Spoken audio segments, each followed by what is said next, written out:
कैसे हम अपनी हड्डियों को स्ट्रॉन्ग रख सकते हैं। किस समय जग रहा हूँ, किस समय सो रहा हूँ, किस समय क्या खा रहा हूँ, हर कोई दूसरे से लड़ रहा है। अगर तेज गर्मी है तो हाथ पे ग्लव्स होता है, चेहरे पे भी एक दुपट्टा लगा या किस तरह लगा हुआ है। घुटने का जो तकलीफ है वो हमारे भारतवर्ष में ज्यादा है। इसमें बार बार घर्षण होगा, इतना जब आप मोड़िएगा बार बार चुक्कू मुक्कू बैठते हैं या पालती मारते तो इतना। स्कूल स्टूडेंट्स है या जो लोग ऑफिस जाते हैं उनको ये शिकायत रहती है कि उनके कमर में दर्द। आपका किडनी ऑलमोस्ट खत्म हो चुका है, खत्म हो जाएगा। ऐसे ऐसे स्टार जिनकी अर्ली मृत्यु 40 साल में हो रही है। मेरा जो स्वीपर है उसके बच्चे भी वही लहर कुरकुरे और पेप्सी लेके घूमते रहते हैं शाम में। आपके घर में बुजुर्ग हैं, उनका भी उतना ही ख्याल रखिए, वो हमारी धरोहर है। पनोरमा ग्रुप, जो सोचता है वो करता है। नमस्कार, आप देख रहे हैं न्यूज हाट। मैं हूं आपके साथ अस्मी सराफ और आप सबका बहुत बहुत स्वागत है हमारे शो हेल्थ मंत्रा में। इस वक्त हम डॉक्टर अमूल्य सिंह जी के साथ मौजूद हैं और आज हम इनसे बात करने वाले हैं हड्डियों से संबंधित रोगों के बारे में। जैसा कि हम सब जानते हैं कि हड्डियों की समस्या अब एक आम बात हो गई है, तो ऐसे में ये जानना बहुत ही ज़्यादा जरूरी हो जाता है कि किन कारणों की वजह से ये सारी समस्याएं आती हैं, कैसे हम अपनी हड्डियों को स्ट्रॉन्ग रख सकते हैं, सुरक्षित रख सकते हैं। तो ये तमाम बातें आज हम डॉक्टर जी से करने वाले हैं। बहुत बहुत स्वागत है सर आपका हमारे शो में। धन्यवाद। और मैं स्वागत करना चाहूंगा सभी दर्शकों का भी, क्योंकि न्यूज हाट के थ्रू आप लोगों के साथ बैठने का मौका मिला है, रूबरू करने का मौका मिला है। सर आजकल हर कोई परेशान है दर्द की वजह से। किसी को घुटने में दर्द है, किसी को कमर में दर्द है, किसी के रीढ़ के हड्डी में दर्द है। तो ये जो दर्द हो रहा है लोगों में, ये किस कारण की वजह से, मतलब ये इसका कारण क्या है, इसके पीछे का कारण क्या है? सबसे बड़ी बात बोली जाएगी हमारी दिनचर्या। जो हम बाहर देखते थे या अपने इतिहास को ध्यान से देखें तो एक जीवन शैली बनी हुई थी, इस ढंग से हमको काम करना है। फिक्स समय था कि हम रात में 10 साढ़े 10 में सोएंगे, सुबह में 6 बजे उठ जाएंगे, उस तरह से करेंगे। अभी किसी को कुछ नहीं मालूम चलता है मैं किस समय जग रहा हूँ, किस समय सो रहा हूँ, किस समय क्या खा रहा हूँ। पहले बोला जाता था सुबह का नाश्ता, दिन का खाना, शाम का नाश्ता, रात का खाना। बहुत बार तो परिवार के साथ बैठ के खाते थे। अब तो जिस समय जिसको जो मिल जाता है वो खा लेते हैं। बहुत बार तो ऐसा लगता है कि चाय और बिस्किट से वो रात का खाना खा के वो सो जाते हैं, उस समय उनको उपलब्ध नहीं होता है। तो हमारी जो जीवन शैली है वो बदलती जा रही है। भागम भाग की जो दुनिया है, जो कि हर कोई कट थ्रोट कॉम्पिटिशन में, हर कोई दूसरे से लड़ रहा है कि मुझे किस तरह से जिंदगी में आगे बढ़ना है। और जिंदगी में जब आगे बढ़ने की बात कीजिएगा तो कहीं ना कहीं आप किसी न किसी के शत्रु होते हैं। और किसके शत्रु होते हैं? आप अपने शरीर के शत्रु हो जाते हैं। सर हर बार ये उंगलियों का चटकना या वो जो ऐसे चटकता है उंगली, ये क्या चिंता वाली बात है? उंगलियों का जो चटकना होता है वो नॉर्मल चीज है। नाइट्रोजन बबल्स होते हैं वो उसमें आ जाते हैं, उनको आप रिलीज करते हैं, वो आवाज करके बाहर निकल जाती है। जो शरीर में दर्द की बात होती है, मैं ये बोलता हूं कि जो हमारे बच्चे हैं, युवा वर्ग है, उनमें भी दर्द की समस्या हो रही है। उनमें विटामिन डी की कमी होती है, वो सूर्य की रोशनी में नहीं जाते हैं खेलने के लिए, विटामिन डी की कमी होती है। वो जो खाना खाते हैं, जिसको कि पौष्टिक भोजन बोला जाए, बहुत अभी के हिसाब से देखा जाए एडल्ट्रेटेड होता है। दूध पीते हैं तो उसमें इतना पानी मिला हुआ है, फल सब्जी खा रहे हैं तो इसमें कीटनाशक दवा मिली हुई है। तो जो कैल्शियम, जो पौष्टिक आहार उनको मिलना चाहिए वो शरीर में नहीं जाता है। कैल्शियम वो जो ले भी लेते हैं, विटामिन डी की कमी है तो वो पचता नहीं है और शरीर में अपने हड्डियों में नहीं पहुंचता है, इसलिए हड्डियों में दर्द होता है, मांसपेशियों में दर्द होता है और उंगलियों में, हाथ में जकड़न हो सकता है, बहुत सारी परेशानी। सिंपल मांसपेशियों में दर्द होता है तो हम कहीं ना कहीं से पहले बोलेंगे कहीं पौष्टिक चीज की कमी है, विटामिन डी की कमी है। उसका आप सेवन कर लीजिए, कुछ व्यायाम कर लीजिए, ठीक हो जाएगा। लेकिन कुछ दर्द ऐसे होते हैं जिससे कि आपकी दिनचर्या ठीक नहीं हो पाती है। सुबह उठते हैं पूरे कमर में अकड़न होता है, आप ठीक से उठ नहीं पा रहे हैं, उंगलियों में लगातार दर्द होता है, ढंग से काम नहीं कर पा रहे हैं। अगर स्टूडेंट है तो पेन से ठीक से लिख नहीं पा रहे हैं, उसकी जांच होनी बहुत जरूरत होती है। गठिया का एक प्रकार हो सकता है, उसको भी ध्यान में रखना है हमें। सर सूर्य की रोशनी, जैसे आपने कहा कि जाना चाहिए, सूर्य की रोशनी में रहना चाहिए, तो बहुत सारे लोग हैं जो कंफ्यूज हैं कि सुबह वाली रोशनी सही है या दोपहर वाली, तो वो कंफ्यूजन दूर कर दीजिए। सूर्य की रोशनी जो होती है उसको अगर हम सही ढंग से बात करें, जब 10 बजे से लेके दिन में 2 बजे के बीच का जो सूर्य की किरणें 45 डिग्री से लेते हुए 145 डिग्री के कोण में आती है, वो सबसे अच्छे ढंग से वो शरीर में प्रवेश करती है। वैसे समय में अगर 40 से 45 मिनट आप सूर्य की रोशनी में रहते हैं तो आपको बाहर से विटामिन डी सप्लीमेंट की जरूरत नहीं है। लेकिन हम जो मॉर्निंग वॉक करते हैं, सोचते हैं सुबह में चले गए, उसमें सूर्य की रोशनी तो आपके शरीर में पड़ ही नहीं रही है, तो उससे आपको कोई फायदा नहीं होता है। उससे व्यायाम हो जाता है, आपकी शरीर में रक्त प्रवाह बढ़ जाती है, लेकिन विटामिन डी उससे नहीं मिलने वाला है। विटामिन डी सही ढंग से मिलेगा वो अगर आपको सुबह 10 बजे से लेकर दिन में 2 बजे के बीच, फिर उसमें जितना शरीर का भाग आपका खुला हुआ है। हम लोग जब बाहर जाते हैं तो अगर तेज गर्मी है तो हाथ पे ग्लव्स होता है, चेहरे पे भी एक दुपट्टा लगा है या किस तरह लगा हुआ है, तो सूर्य की रोशनी थोड़ी भी नहीं मिल पा रही है। वैसे हालत में अगर देखा जाए तो आप 10-10 घंटे भी रहिएगा, आपको पर्याप्त मात्रा में विटामिन डी सूर्य की रोशनी से नहीं मिल पा रही है। इसलिए देखा जाए कि 50% से ज्यादा लोग विटामिन डी डिफिशिएंट हैं हमारे समाज में। सर, बहुत सारे ऐसे लोग हैं जो बोलते हैं कि उनका घुटना घिस गया है या जोड़ों में गैप आ गया है, तो ये मतलब ये क्या है और इसका क्या इलाज है, ये क्यों होता है, ये भी बता दीजिए। 2 जोड़ हमारे शरीर में बहुत इंपॉर्टेंट होते हैं, एक कुल्हा और दूसरा घुटना। कुल्हे का जो तकलीफ है पाश्चात्य देशों में ज्यादा है, और घुटने का जो तकलीफ है वो हमारे भारतवर्ष में ज्यादा है। भारतवर्ष में क्यों ज्यादा है? हम चुक्कू मुक्कू बैठते हैं, भारतीय शौच के लिए हम नीचे बैठते हैं। हमारी धारणा है कि हर चीज जमीन पे बैठ के करे तो ज्यादा अच्छा होगा, पूजा करेंगे नीचे बैठेंगे, पालथी ज्यादा मारते हैं, तो उससे घुटने में जो वो ये घर्षण होती है वो बहुत ज्यादा होती है। ये जांग की हड्डी है, नीचे की जो हड्डी है, इसमें बार बार घर्षण होगा। इतना जब आप मोड़िएगा बार बार, कुर्सी पर जब बैठते हैं तो 90 डिग्री पे रहता है, लेकिन उससे ज्यादा आप चुक्कू मुक्कू बैठते हैं या पालथी मारते हैं तो इतना करीब 150 से 140 डिग्री मुड़ जाता है। तो बार बार आपका कार्टिलेज छोटा करता है, जितना रगड़ाएगा तो वो आप देखते होंगे कुएं की रस्सी से, जब हम कुएं से पानी निकालते हैं, रस्सी जो खींचते हैं उस पे भी वो एक अजीब सा वो नीचे लेयर आता जाता है, घिसता जाता है। तो ये तो सिंपल घुटना है, ये धीरे धीरे घिसता जाएगा। तो जितना ज्यादा आप इस तरह का या कीजिएगा कार्य, उससे आपको नुकसान होगा। तो हमारे भारतीय शौच के कारण हमारा जो ये है, जो भी हम अपना जीवन शैली में करते हैं उसमें नीचे बैठते हैं, उसके कारण होता है। और तीसरा एक और भी बड़ा कारण है जो है अधिक व्यायाम या अधिक वजन करने से भी होने से आपका जितना किलो वजन बढ़ेगा उतना परसेंटेज उस पे वजन ज्यादा घुटने पे पड़ता जाएगा। तो वजन जिसका ज्यादा है उसको ज्यादा तकलीफ होगी, वजन जिसका कम है उसकी घुटने की जो मांसपेशियां हैं वो ठीक रहेंगी और उसका कार्टिलेज भी ठीक रहेगा। हाँ, ये चीज देखी भी गई है कि जिसका वजन ज्यादा रहता है उसको ज्यादा प्रॉब्लम आता है घुटनों में। जी, ये बहुत जरूरी है। इसलिए हर कोई आजकल बोल रहा है कि अपने वजन को नियंत्रण में करो। वजन नियंत्रण में रहेगा तो बहुत सारे आपके जो तकलीफ है आपके शरीर के, इट्स नॉट ओनली हार्ट का, किडनी का, लिवर का। हमारे ऑर्थोपेडिक सर्जन हूं मैं अपने जोड़ों की बात कर रहा हूं। आपके जोड़ों पे जितना ज्यादा वजन रहता है उतना ज्यादा आपके घुटने पे वजन जाता है, उतना ज्यादा वो बार बार रगड़ाता है, कार्टिलेज उसका खत्म होता जाता है। वजन कम कीजिएगा तो काफी उम्मीद है कि आपका बहुत सा तकलीफ खत्म हो जाएगा। सर, ज्यादातर महिलाओं में देखा जाता है कि उनको घुटने में प्रॉब्लम रहता है, उनके कमर में दर्द रहता है, तो मतलब ये महिलाओं को ही क्यों ज्यादा अटैक कर रहा है? महिलाओं में 2 कारण हो जाता है। पहला तो है कि हमारे अभी भी कितना भी आप बोल दीजिए equal rights to the female, women empowerment की बात कर लो, आज भी घर का 80 to 90% मैं बोलूंगा कार्य महिला करती है। पुरुष 10% सहयोग देते, 15% सहयोग देते, बाकी वो सारा जिसके घर में अगर मेड नहीं है, दाई नहीं है, नौकर नहीं है, उसको पोछा भी खुद लगाना है, सारा काम करना है, तो उसके कारण घुटने पे बार बार उसका घर्षण होता रहता है। अगर उसको घर में 2 महल का है तो सीढ़ियां बार बार वो चढ़ती है, ऊपर नीचे करती है, उसके कारण तो वो एक कारण हो जाता है। दूसरा क्या कारण है, हमारे महिलाओं में देखा जाता है ऑस्टियोपोरोसिस ज्यादा है।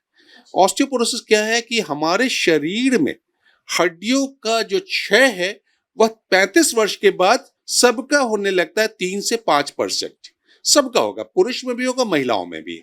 महिलाओं में जब मासिक बंद हो जाती है, मेनोपॉज जिसको बोलते हैं, उसके बाद वो पुरुषों से वो 10 गुना ज्यादा बढ़ जाता है। तो उसका उस समय जो लॉस है that is a great loss, वो काफी ज्यादा संख्या में वो नीचे जा रहा है, तो ऑस्टियोपोरोसिस हो जाती है। हड्डियां कमजोर हो गई, हड्डी कमजोर है तो उसको जो है प्रॉब्लम और बढ़ जाता है, टेढ़ापन होने लगता है जल्दी।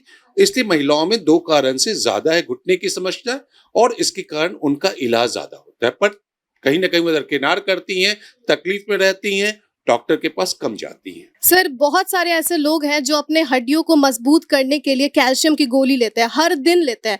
तो क्या ये चीज़ सही है? क्योंकि हो सकता है कि उनके बॉडी में कुछ साइड इफ़ेक्ट कर दे। कैल्शियम जो है हमारे शरीर का अभिन्न अंग है। जन्म से लेकर मृत्यु तक आपको कैल्शियम चाहिए। संख्या में अंतर आ सकता है। एवरेज एक ह्यूमन बीइंग जो हम लोग हैं, भारतीयों की मैं बात करता हूँ, 800 मिलीग्राम से 1000 मिलीग्राम तक कैल्शियम रोज चाहिए। जो गर्भवती औरतें रहती हैं उनको करीब करीब 1500 मिलीग्राम कैल्शियम चाहिए, और जो बच्चों को दूध पिलाती हैं उनको 2000 मिलीग्राम कैल्शियम चाहिए। और हम अब सामान्य गर्भवती महिला की बात नहीं करेंगे, और जो लैक्टेशन में है, जो बच्चों को दूध पिला रही है, उसकी बात नहीं करेंगे। हम सामान्य अगर बात करते हैं 800 मिलीग्राम से 1000 मिलीग्राम कैल्शियम। तो फिर अब कैल्शियम कहाँ से आता है? सबसे ज्यादा कैल्शियम आता है आपके दूध से। गाय का दूध जो है, अगर हम 100 ml पीते हैं तो 110 मिलीग्राम कैल्शियम देता है। मींस अगर आपको 1000 मिलीग्राम कैल्शियम चाहिए तो 1 लीटर दूध पीना पड़ेगा, वो भी शुद्ध दूध। शुद्ध दूध सबसे बड़ी जरूरत है, शुद्ध दूध। शुद्ध दूध आपको मिलता कम है, तो हो सकता है आपको 1.5 लीटर दूध पीना पड़ जाए, तो वो कोई नहीं पी सकता है। इसलिए अगर देखा जाए, कितना भी आप अच्छा खाना खाते हैं, आप दिन में 500 से 600 मिलीग्राम तक कैल्शियम आपके शरीर में आ पाता है, 700 तक आ पाता है। तो 200, 300, 400, 500 मिलीग्राम कैल्शियम आपको कहीं ना कहीं बाहर से लेना पड़ता है। इसलिए calcium supplement is not a bad thing, is good. अब कैल्शियम में भी अलग अलग सॉल्ट होते हैं। कैल्शियम कार्बोनेट होता है, साइट्रेट मैलिएट होता है, एस्कॉर्बिटेट होता है। उसमें थोड़ा सा अंतर आ जाता है, वो हम लोग डिसाइड करते हैं किसके लिए क्या जरूरी है। लेकिन कैल्शियम एक समय के साथ लेना बहुत जरूरी है।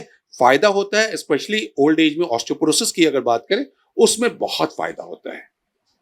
सर, बहुत सारे ऐसे कॉलेज स्टूडेंट्स हैं या स्कूल स्टूडेंट्स हैं या जो लोग ऑफिस जाते हैं वो है, उनको ये शिकायत रहती है कि उनके कमर में दर्द है, रीढ़ की हड्डी में दर्द हो गया। तो इसके पीछे का क्या कारण है? बहुत अच्छा प्रश्न किया है, और स्पेशली मैं युवाओं को, बच्चों को, बच्चियों को यही बोलना चाहता हूं कि आपका सबसे बड़ा दुश्मन आप खुद हैं। आप ढंग से व्यायाम नहीं करते हो। स्कूल के बच्चे जो हैं वो स्कूल में जाते हैं, कार्य करते हैं, क्लास वर्क करते हैं, घर आके वीडियो गेम में लग जाते हैं, टेलीविजन के पास लग जाते हैं, धूप में नहीं जाते हैं। आजकल बहुत सारे स्कूल हैं जिनके पास प्लेग्राउंड ही नहीं है। तो जब प्लेग्राउंड में जाएंगे नहीं बच्चे, 1 घंटा वो धूप में हम लोग खेलते थे, देखो कितना अच्छा पुष्ट शरीर हम लोग का बना हुआ था। हमारे बच्चे जो हैं यंग जनरेशन के, वो उनको प्लेग्राउंड में जाने का समय नहीं है। घर आते वीडियो गेम में लगे रहते हैं, एसी रूम में जाके बैठ जाते हैं। अरे बच्चों को बाहर भेजो, खुली हवा में भेजो, खेलने के लिए भेजो। 1 घंटा अगर जो बच्चा नहीं खेलता है उसको ज्यादा परेशानी होगी। तो वहला तो वो, उसके बाद उससे उन बच्चों से ऊपर अगर कॉलेज की बात करें या उसके ऊपर जो कि जॉब में चले गए हैं, वो 14 घंटे 15 घंटे एसी रूम में बैठ के या वर्क फ्रॉम होम है तो उस पर कार्य कर रहे हैं। तो आपको तो पहले तो है दिनचर्या खराब हो गई है, पौष्टिक भोजन नहीं मिल पा रहा है, विटामिन डी नहीं मिल पा रहा है, एक्सरसाइज नहीं हो रहा है। ये 3 कारण सबसे ज्यादा है। तो हर बच्चों को, जो छोटे बच्चे स्कूल वाले हैं वो तो प्लेग्राउंड में खेलेंगे, उनका सारा एक्सरसाइज हो जाएगा। उसके ऊपर वाले जो है, जो कि मैं बोलूंगा 18 वर्ष से लेकर 30 वर्ष तक के बीच वाले जो नौकरी कर रहे हैं या कॉलेज गोइंग स्टूडेंट्स हैं, उनको 1 घंटे के लिए एक्सरसाइज के लिए जाना है। सप्ताह में 4 से 5 दिन भी कर लेंगे, बहुत अच्छा होगा। वो तो जिम का हो सकता है, ट्रेनिंग, आउटडोर गेम्स हो सकता है, लेकिन उसके जाइए और समय के साथ भोजन कीजिए। इसी के साथ मैं एक बहुत जरूरी बात बोलना चाहूंगा। अभी 4 दिन पहले मेरे पास एक बच्चा आया, 24 साल का, एग्जैक्टली 24 साल का मैं बता रहा हूँ। ब्यूटीफुल बॉडी, इतना अच्छे अच्छे उसके बाइसेप्स थे, सब चीज थे। तो उसको देख के बोला कि यार तुम्हारा तो बॉडी इतना अच्छा है। बोला sir I am regular gym में जा रहा हूँ, और मैं अभी हैदराबाद जा रहा हूँ अपने ट्रेनिंग के लिए, और वहां मुझे कुछ मिस्टर इंडिया या कुछ के लिए पार्टिसिपेट करना है। उसको थोड़ी तकलीफ थी, उसके लिए वो आया था। मैंने बोला ठीक है, कुछ टेस्ट करा लेता हूँ। एंड विश्वास नहीं होगा, 24 साल का बच्चा, उसके क्रिएटिनिन 1.8 थी। हम तो ऑर्थोपेडिक सर्जन है, फिजिशियंस हमारे ये बोलते हैं अगर 1.5 से ज्यादा हो जाए तो आपका किडनी ऑलमोस्ट खत्म हो चुका है, खत्म हो जाएगा। और उसका 1.8 था। मुझे उसके गार्जियन को बुला के समझाना पड़ा कि आपके बच्चे ने या तो बहुत ज्यादा स्टेरॉइड लिया है, बहुत ज्यादा वे प्रोटीन, केवल प्रोटीन लेता था, उसको कार्बोहाइड्रेट से मतलब नहीं था, फैट से मतलब नहीं था, केवल प्रोटीन। आज उसकी क्या हालत है? हो सकता है 5 साल 7 साल में उसका किडनी टोटल फेल कर जाए, किडनी ट्रांसप्लांट की जरूरत पड़े। ये हमें अब छोटे बच्चों को बताना है। Keto diet, only protein diet, ये हमारे जिंदगी के लिए नहीं है। हम ग्लैमर वर्ल्ड में नहीं है। वो जो ग्लैमर वर्ल्ड में, वो उसके साथ जिंदा रह सकते हैं। अभी आप देख रहे हैं ऐसे ऐसे स्टार जिनकी अर्ली मृत्यु 40 साल में हो रही है। क्यों? उनका डाइट खराब है। वो प्रॉपर कार्बोहाइड्रेट, फैट, प्रोटीन और विटामिन जो हम लोग बचपन से पढ़ते आए थे, आज वो सारा चीज गूगल ने खराब कर दिया है। सबको बताया जाता है उल्टा फुल्टा रेशियो में कीटो डाइट और उसका किडनी खराब हो रहा है। तो हम लोग को इस आप लोग के माध्यम से ये बताना चाह रहे हैं, डाइट अपने मन से मत कीजिए। पुराना जो भी था, आज भी शुद्ध घी को बोला जाता है सबसे अच्छा। शुद्ध घी के बाद हम लोग मानते हैं सरसों का तेल, कोल्हू में पिराया हुआ सरसों का तेल का जो भोजन बनता है उसमें सबसे अच्छा ओमेगा 3 ओमेगा 6 फैटी एसिड होते हैं। और ऑलिव ऑयल से नहीं खा सकते, लेकिन घी, शुद्ध घी और सरसों का तेल तो हमें मिल सकता है। हम क्यों इतना ज्यादा वो सब ऑयल पे जाते हैं? तो हमें कहीं ना कहीं अपने खाद्य पदार्थों में बदलाव लाना पड़ेगा।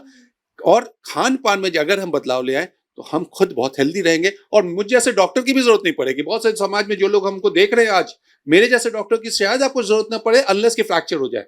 तो आप छोटे मोटे चीज को खुद अपना इलाज कर सकते हैं।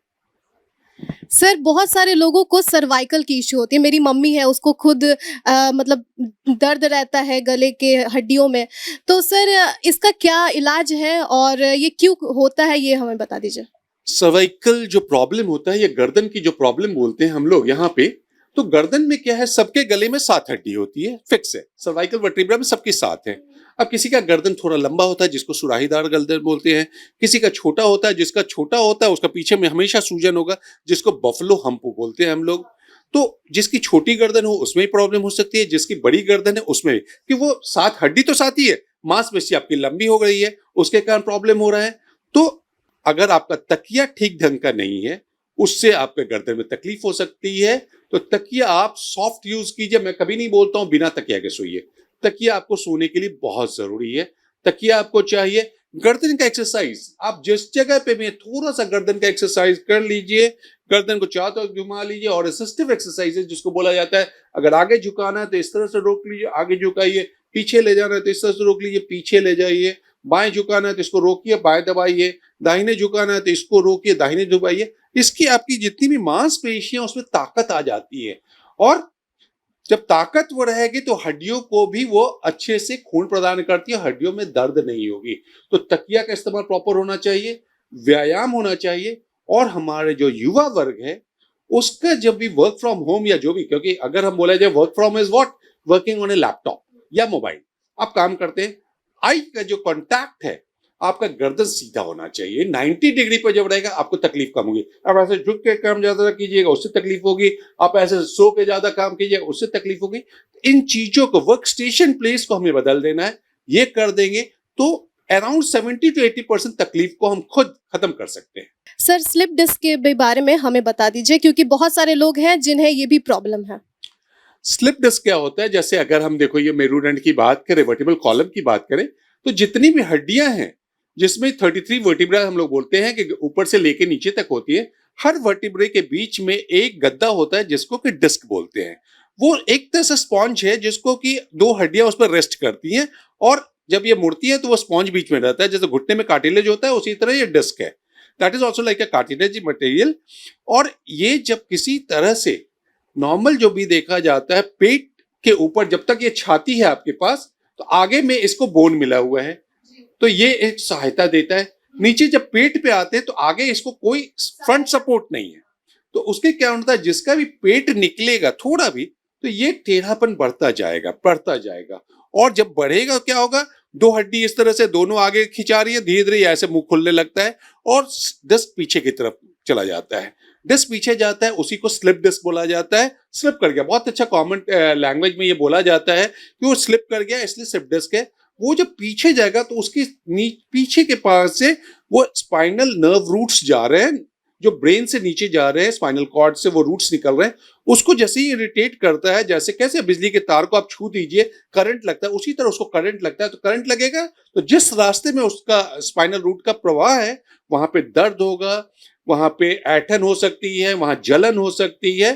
तो ये उसका स्लिप डिस्क के कारण प्रॉब्लम हो सकते हैं। अगर कमर के पास होता है तो ये कमर से नीचे होते हुए, जांग के नीचे होते हुए नीचे तलवे तक जो जाता है उसी को शियाटिका बोला जाता है। शियाटिका क्या है? शियाटिक नर्व है। जैसे ही डिस्क उसको टच करती है दर्द बढ़ता है, वो उस रास्ते से पूरा जा रहा है तो पूरे रास्ते में ही होगा। तो ये चीज शोल्डर में भी देखने को मिलता है। शोल्डर में अलग हो सकता है। यहाँ की जो 7 वर्टिब्रा है वहां से जो निकलेगा, जैसे 5 और 6 के बीच में निकलेगा, तो हमारे कंधे पे होगा, उसके नीचे जाएगा 6-7 के पास तो केहूनी के पास होगा, 7-8 के पास होगा तो रिस्ट के पास होगा, और 1 थोरासिक 1 के आसपास होगा तो अंदर के साइड से होगा।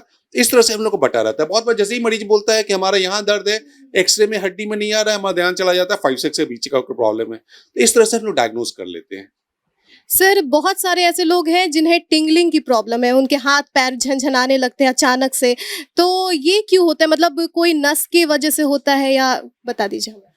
इसको न्यूरोपैथी बोलते हैं। जो टिंगलिंग जो बोलते हैं, इसको सिंपल लैंग्वेज में हम लोग न्यूरोपैथी बोलते हैं। किसी तरह नस पे किसी तरह का खिंचाव मान लीजिए, तो कॉमन लैंग्वेज में पहले बात करें, एक डायबिटिक न्यूरोपैथी होती है। डायबिटीज जिसको कि बहुत पुराना होता है, 10 साल 15 साल 20 साल 25 साल का, उसकी 3 जगह प्रॉब्लम जरूर होगी। एक तो आंख में होगी जिसको रेटाइनोपैथी बोलेंगे, नर्व्स में होगी उसको न्यूरोपैथी बोलेंगे, और किडनी में जो होगी उसको नेफ्रोपैथी बोलते हैं। तो ये 3 चीज कभी ना कभी होगा ही।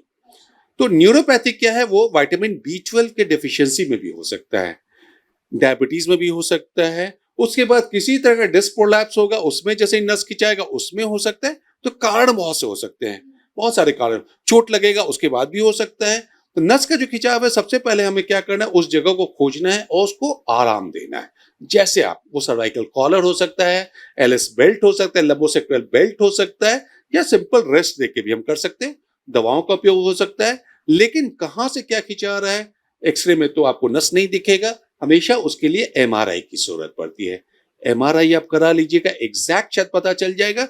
अगर दवाओं से ठीक हो सकता है, और इतना जरूर मैं बोलूंगा, बहुत सारे न्यूरोपैथी हैं जो नस का टिंगलिंग है, झिंझनाहट है, वो सिंपल एक्सरसाइज और दवाओं से ठीक हो सकता है। मींस मेरा ये बोलना है 100%, 80% आप ठीक कर सकते हैं, 20% में ही आपको ऊपर इंटरवेंशन की जरूरत पड़ती है, जो छोटा भी हो सकता है फिजियोथेरेपी का, या हो सकता है किसी में 100 में 2 या 4 को ऑपरेशन की जरूरत पड़ सकती है। इसमें मतलब ऑपरेशन की भी जरूरत पड़ जाती है? अगर तकलीफ बहुत ज्यादा, मेरे पास आज सुबह ऑपरेशन हुआ है, आसाम से एक पेशेंट आया हुआ था, उसको करीब पीछे 6 महीने से पूरा वही सियाटिका वाला पेन था, कमर से पूरा नीचे जा रहा था, लेकिन वो इतना ज्यादा हो गया कि वो लेडी अपना दिनचर्या उसकी खत्म हो गई थी, वो ढंग से चल नहीं पा रही थी, नहीं कर पाई थी, लेट हो गया। उसको 3 महीने पहले करा लेना चाहिए था। पेशाब का भी धीरे धीरे प्रॉब्लम आने लगा। तो अगर पेशाब का प्रॉब्लम आने लगता है, आपका दर्द बहुत बेतहाशा बढ़ने लगता है, या पैर के जो उंगलियां हैं वो ऊपर नहीं उठ पाती हैं, ये रेड फ्लैग साइन है। इसमें तो बोला जाए तो 2 घंटे 3 घंटे के भीतर ऑपरेशन करा लेना है। तो जिसको भी कमर का तकलीफ होता है, गर्दन का तकलीफ होता है, देखा गया है अपने जिंदगी में 80% लोगों को कभी ना कभी ये 2 तकलीफ होना ही है। और उसमें सबसे बड़ी बात मैं जरूर बोलूंगा, 90 से 95% लोगों को ऑपरेशन की जरूरत नहीं पड़ती है। ये बार बार याद रख लीजिए, हर दर्द, हर शियाटिका, हर न्यूरोपैथी के लिए ऑपरेशन की जरूरत नहीं है। केवल कुछ व्यायाम, कुछ अपना लाइफस्टाइल चेंज करना, उससे आपका ऑलमोस्ट सारा प्रॉब्लम सॉल्व हो सकता है। तो ये कभी मत सोचिए कि ये प्रॉब्लम है तो आपको शल्य की जरूरत पड़ेगी। तो सर इसके लिए कौन सी एक्सरसाइज सही रहेगी? सबका अलग अलग है। जैसे गर्दन का होगा तो मैं गर्दन का जैसे बताया, उसी तरह कमर का होता है। तो सबसे पहले हमें ये देख लेना है, वो जो नस के कारण हो रहा है, हड्डी के कारण हो रहा है, या मांसपेशियों के कारण हो रहा है। मांसपेशियों का एक्सरसाइज तो आप कर सकते हैं, लेकिन अगर नस पे खिंचाव है और उसमें कहीं से स्ट्रक्चरल डिफॉर्मिटी हो गई है, गलत एक्सरसाइज आपको गलत कर सकता है, वो चीज और वर्स्ट हो जाएगा। कर सकता है। तो हर एक्सरसाइज एक जनरल, जिसको की तकलीफ नहीं है, जिम में आप जिस तरह से फिजिकल ट्रेनर बता रहे हैं आप कर सकते हैं। लेकिन आपको किसी तरह का एक प्रॉब्लम है तो आपके लिए वो फिजियोथेरेपिस्ट या जो फिजिकल थेरेपिस्ट हमारे हैं, वो जो डिजाइन करते हैं वो आपके लिए ज्यादा अच्छा है। उस मामले में ये नहीं सोचा जाए कि नहीं, मैं एक्सरसाइज का, उसने ये एक्सरसाइज किया था उसका ठीक हो गया, मैं भी ये करूंगा ठीक हो जाएगा। वो आपको हो सकता है खराब कर दे। सर कभी कभी ये प्रॉब्लम आता है कि यूजुअली ये चीज़ बुजुर्ग में देखा जाता है कि वो लोग लेटे रहते हैं, अचानक उनके पैर का नस चढ़ जाता है, फिर उनको उठना पड़ता है, सहलाना पड़ता है पैर, तब जाके ठीक होता है। तो ये मतलब क्यों होता है? ये कॉमन देखा गया है, 3 कारण से हो सकते हैं। एक विटामिन डी डेफिशिएंसी में हो सकता है, कैल्शियम के डेफिशिएंसी में हो सकता है, या नस के लिए जो जो बेसिक विटामिन जरूरी है, विटामिन B12 है, B6 है, उसकी कमी से भी हो सकता है। ये 3 कॉमन कारण है। इसलिए बहुत बार देखा होगा, नस चढ़ता है, आप उसको केवल कुछ नहीं, एक अच्छे से मालिश कर देते हैं, गर्म तेल लगा देते हैं, उसके बाद ही वो ठीक हो जाता है। क्या कारण से ठीक होता है? आप जैसे ही मालिश करते हैं उस जगह पे रक्त प्रवाह बढ़ जाती है, रक्त प्रवाह वेज़ोडाइलेटेशन कराता है, और वो रक्त प्रवाह जब बढ़ती है तो पौष्टिक भोजन कुछ लेके आती है, पौष्टिक भोजन लेके आती है। वो जैसे ही उस भूखा पेट को जैसे खाना मिलता है, दर्द खत्म हो जाता है। वो भूखा नस है, उसको कुछ खाना मिला, उसका दर्द कुछ कम हो जाता है। तो मालिश से फायदा होता है इस तरह के मरीज को। सर, जिन्हें घुटने की प्रॉब्लम रहती है वो क्या करते हैं ना कि ऑपरेशन करवा लेते हैं। डॉक्टर भी उनको रिकमेंड करते हैं कि हाँ, आप ऑपरेशन करवा लीजिए। तो क्या ऑपरेशन ही इसका एकमात्र उपाय है? और अगर ऑपरेशन करवा रहे हैं तो मतलब ये कितना सही है? कभी नहीं। मैं बार-बार इसके माध्यम से, आपके माध्यम से समाज को ये बताना चाहूँगा, घुटने का प्रॉब्लम कभी न कभी आपको ज़िंदगी में होगा ही, लेकिन इसका समाधान ये नहीं है जॉइंट रिप्लेसमेंट। अगर बहुत ज़्यादा ग्रेड 4 में चला गया है तब तो आपको कराना है। अब घुटने का ऑस्टियोआर्थराइटिस जिसकी बात करते हैं वो 3 ग्रेड में ऑलरेडी, जिसको कि हम दवाओं से, एक्सरसाइज से ठीक कर सकते हैं। चौथे को हम नहीं ठीक कर सकते हैं, उसके लिए ऑपरेशन होगा। तो 20-75% तो मैं ऐसे ही बोल रही हूँ, 4 ग्रेड बता लीजिए, 25-25-25 ये तो मेरे हाथ में आ गया, बिना ऑपरेशन के ठीक हो गया। एक जो बचा हुआ है उसको ऑपरेशन की जरूरत पड़ेगी, उसमें भी अलग-अलग जोड़ों का प्रत्यारोपण हो सकता है और भी कुछ हो सकता है।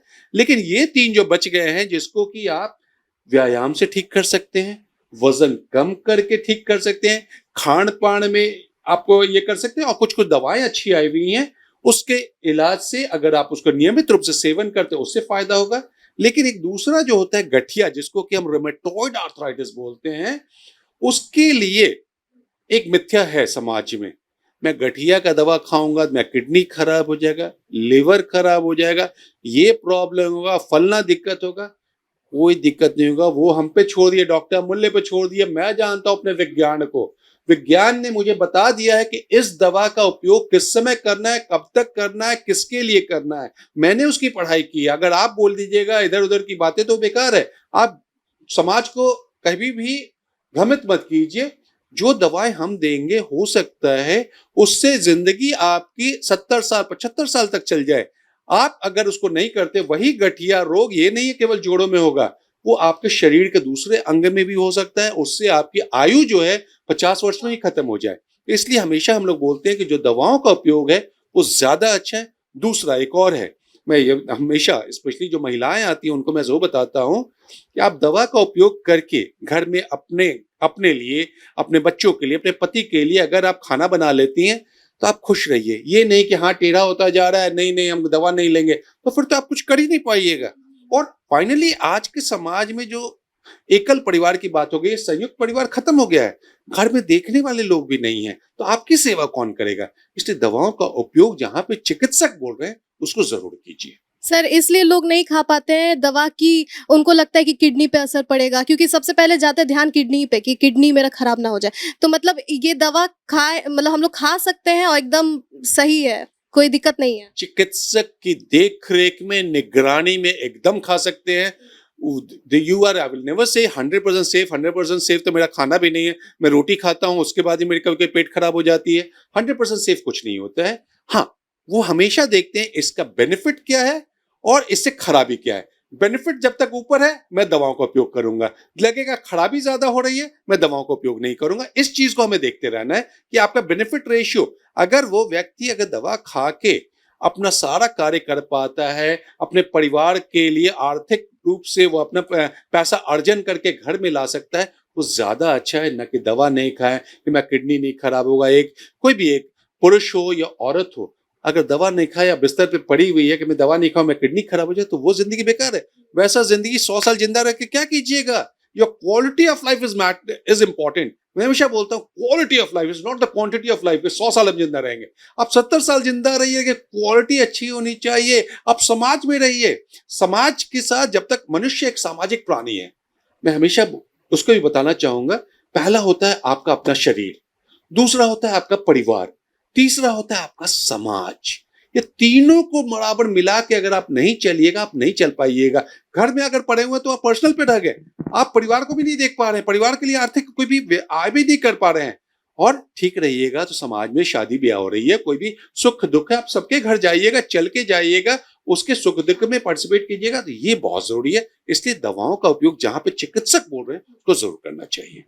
सर अगर हड्डी टूट जाए, जैसे मान लीजिए एक्सीडेंट ही हो गया, किसी का हड्डी टूट गया, फ्रैक्चर आ गया, या कोई खेल ही रहा है बच्चा, हड्डी टूट गया, तो उस वक्त फर्स्ट स्टेप क्या होना चाहिए? मतलब उसको हॉस्पिटल भेजने से पहले जो फर्स्ट स्टेप होता है ताकि सिचुएशन अंडर कंट्रोल रहे, तो वो क्या फर्स्ट स्टेप होना चाहिए? हड्डी जो टूटती है जनरली घर में भी टूट सकती है, बाहर रोड पे जो सड़क दुर्घटना में टूटती है।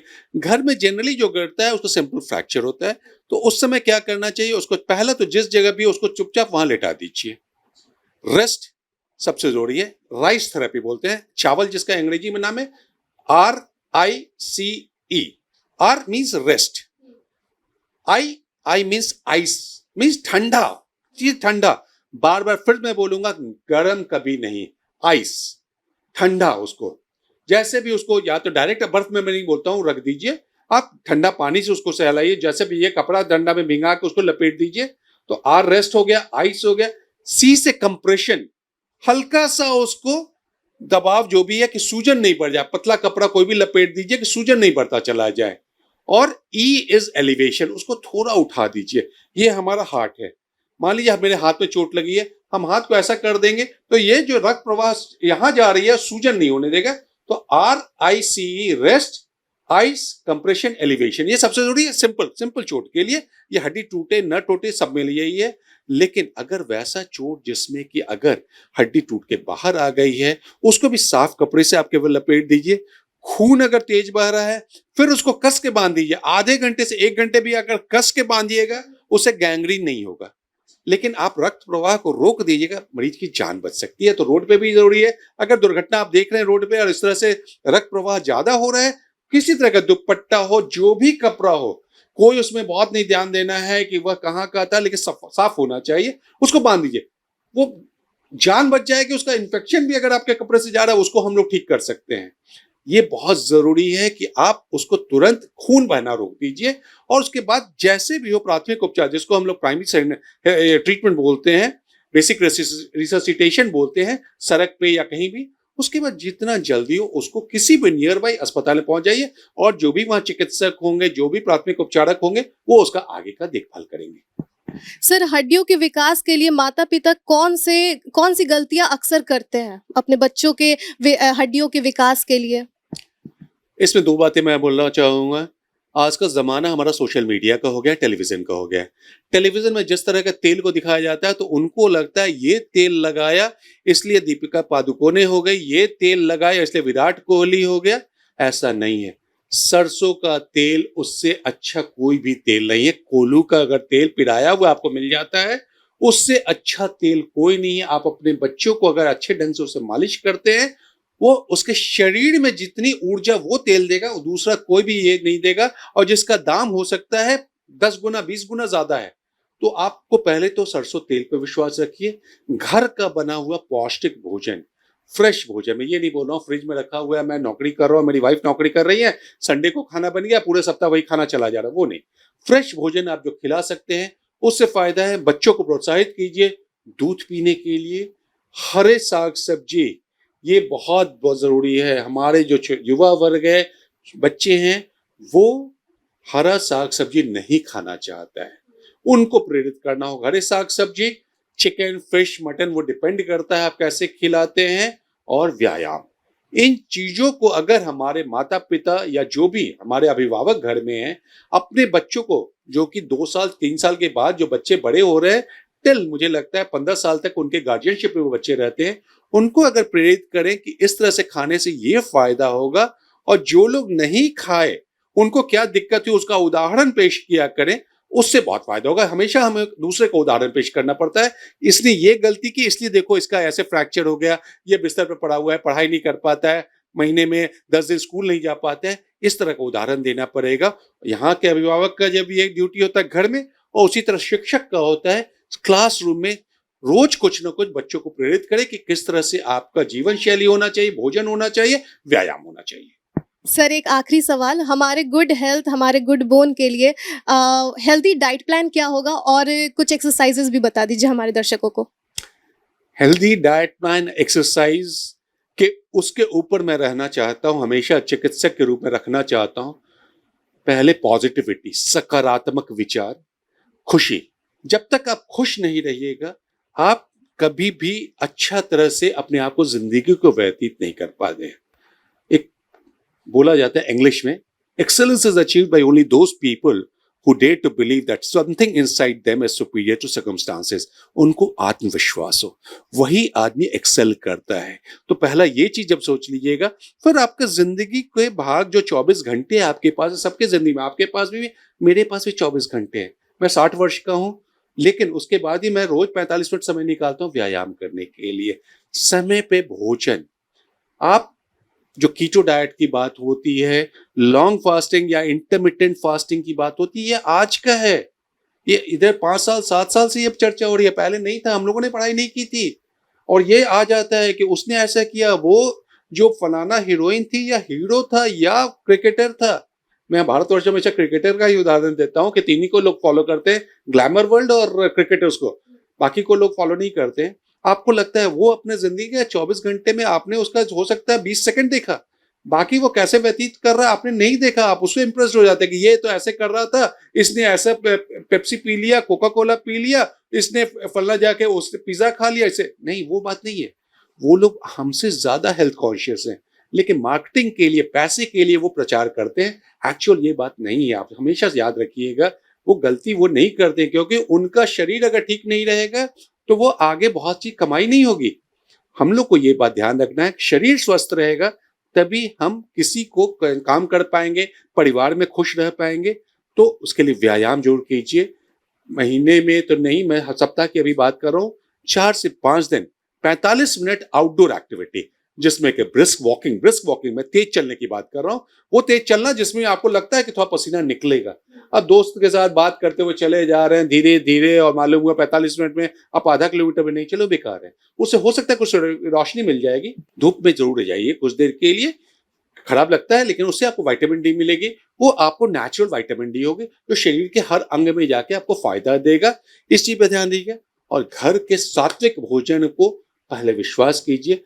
मैं मांसाहारी शाकाहारी की बात नहीं कर रहा हूँ। शुद्ध पौष्टिक भोजन जो है घर में उपलब्ध है, वो गरीब से गरीब घर में भी उपलब्ध है, अमीर से अमीर। वो अमीर वाले जो ज्यादा पौष्टिक खाते हैं, मैं बार बार बोलना चाहूंगा, हम लोग गरीब है। मेरा जो स्वीपर है, उसके बच्चे भी वही लहर कुरकुरे और पेप्सी लेके घूमते रहते हैं शाम में, कि माँ कहीं दाई जो है वो काम कर रही होती है, वो सोचती है 10-15 रुपए दे दो, हम तो दिन भर में 300-350 कमा लेंगे, इसको 15 रुपए में ना खुश रहेगा, कम से कम 285 रुपए में बचा।